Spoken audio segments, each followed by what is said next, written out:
မင်္ဂလာပါခင်ဗျာစကားပြောနမူနာပုံစံ208ဖြစ်ပါတယ်ဒီခါမှာကျွန်တော်တို့ကအားနာပါတယ်ခင်ဗျားဒါကိုလုပ်လို့မရပါဒါကိုကျွန်တော်တို့အင်္ဂလိပ်လိုဘယ်လိုပြောဆိုကြမလဲဆိုတာနဲ့ပတ်သက်ပြီးတော့လေ့လာမှာဖြစ်ပါတယ်ခင်ဗျာကျွန်တော်တို့လိုက်ပြီးတော့ကြည့်ကြရအောင်ပါအားနာပါတယ်ခင်ဗျားဒါကိုလုပ်လို့မရပါ I'm afraid အားနာပါတယ်ကိုကျွန်တော်တို့ I'm afraid ဆိုပြီးတော့သုံးရမှာဖြစ်ပါတယ် I'm afraid နောက်က subject plus verb ကိုသုံးနေတဲ့အသုံးပေါ့နော် subject plus verb လိုက်ပြီးတော့ရမယ် I'm afraid plus subject plus verb အသုံးဖြစ်ပါတယ်ခင်ဗျာပိုပြီးရှင်းသွားအောင်နမူနာဝါကျများကိုကြည့်ကြရအောင်ပါ I'm afraid I don't quite understand what you mean အားနာပါတယ်ခင်ဗျာဆိုလိုတာကိုကျွန်တော်နားမလည်နိုင်ပါ I'm afraid you're not allowed to enter the meeting room အားနာပါတယ်ခင်ဗျာကိုအစည်းအဝေးခန်းမတွေကိုဝင်ခွင့်မပြုနိုင်ပါ I'm afraid I can make it to the party tonight အားနာပါတယ်ကျွန်တော်ဒီညပါတီကိုလာနိုင်မှာမဟုတ်ပါ make it ဆိုတဲ့အဓိပ္ပာယ်ကကျွန်တော်တခုခုကိုလုပ်နိုင်ပြီးရနိုင်ပြီဆိုတဲ့အဓိပ္ပာယ်ဖြစ်ပါတယ်။ Obvious ကျွန်တော်တို့ဆက်ပြီးတော့ကြည့်အောင်ပါ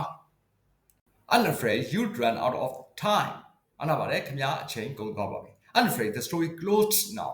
အားနာပါတယ် store ဆိုင်အခုပိတ်သွားပါပြီ။ I'm afraid we can't help you with that issue right now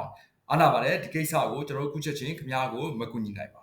I'm afraid you can't use your phone at the moment အားနာပါတယ်ခင်ဗျားရဲ့ဖုန်းကိုအခုသုံးပြလို့ရနိုင်မှာမဟုတ်ပါဟုတ်ပြီเนาะဒါကတော့ကျွန်တော်တို့က I'm afraid plus subject plus verb အားနာပါတယ်ခင်ဗျားဒါကိုလုပ်လို့မရနိုင်ပါဆိုတဲ့အသုံးကိုနမူနာဝါကျများနဲ့တကွလေ့လာခဲ့ကြတာဖြစ်ပါတယ်ခင်ဗျာအားလုံးကျေးဇူးတင်ပါတယ်